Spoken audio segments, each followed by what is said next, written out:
Hello techies, this is lab 10.2.10 and we're going to clear a paper jam in a printer. So a print job sent to a local printer stopped suddenly without producing a print.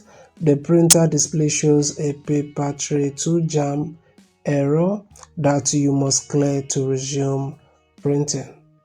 Alright, so guys, that is all we need to do in this task. So let's go ahead and start up right away and see.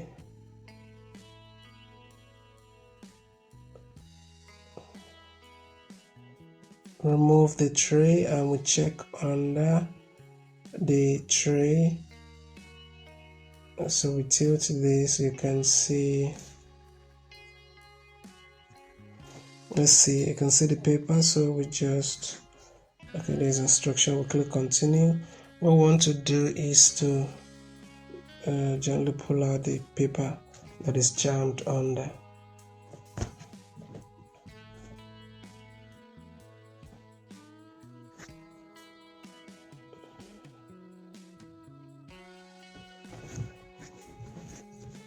So we open the back cover, and I think it's easier to pull it out from the back this way. So we just remove it and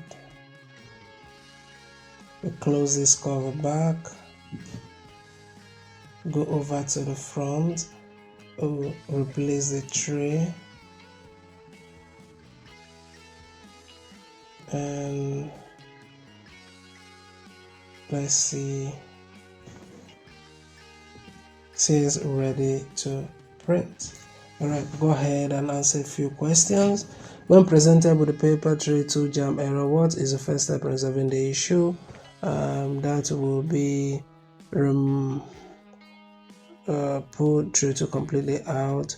If jam paper is present in the tray, what is the best way to remove it and keep it from tearing it? So that will be to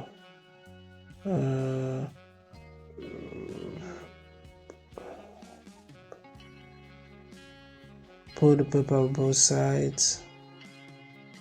If no jam paper is okay, that'll be a red duplexer.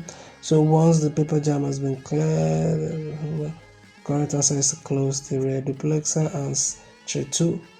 So all of our answers are correct. And if you find this video helpful, you know what to do. Like and subscribe to the channel. Thank you for watching, and I will definitely see you in my next video.